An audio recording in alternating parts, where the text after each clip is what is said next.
pozīcijām, kuras teiksim, varbūt prasa kaut kāds sīkāks komentārs. Ja?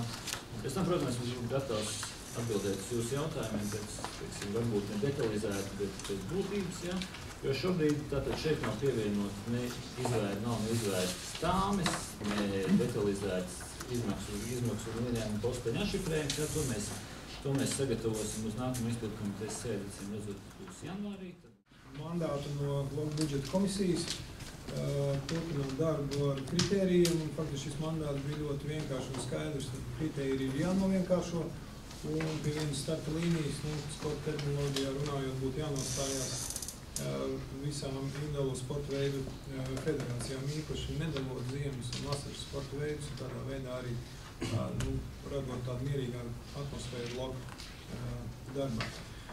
Otrs uzdevums bija tas, kas izrietēja no ģenerālās asamblējas 2020 Eiropas Olimpiskajiem komitejiem pilnīgi jauns pasākums, pirmās Eiropas spēles vasaras sporta veidos. Jāsaka, līdzīgas spēles notiek atsevišķos reģionos, citos mēs esam dzirdējuši par Amerikas kontinentu spēlēm, Āzijas kontinentu spēlēm, tagad arī Eiropas Olimpisko komiteju asociācija ir pieņems lēmumu šādas spēles organizēt Eiropā.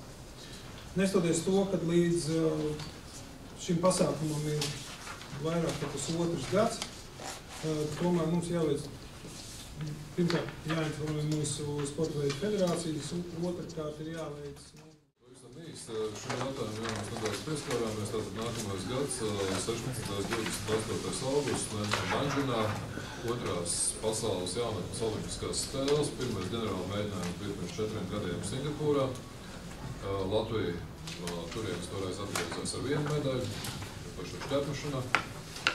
Šobrīd, kā jūs pirms tam dzirdējāt, ir olimpiskā solidaritāte ir iedalījusi, negribētu teikt milzīgi, bet pietiekoši nopietnu palīdzību sporta veidu federācijām, kur pārstāv šobrīd sāk savu dalību. Komanda varēja arī kvalificēties. Pārējos visos veidos kopš iepriekšējās ziņojuma, tad aizdītās ziemas sezonas rezultātā mums kvalificējās hokejs biatlons. Biatlonā salīdzinājumā ar iepriekšējām spēlēm mums būs tikai viens sportists un viena sportiste. Tagad ir noslēgusies kvalifikācija šortrekā. Mums būs viens sportists vienā distancē, kurš tas 500 metru. Kvalificējušies 9 kamniņu sporta veidu pārstāvji. Pirmoreiz mums būs 3 vīrieši, 2 sievietes un 2 divnieku ekipāžas.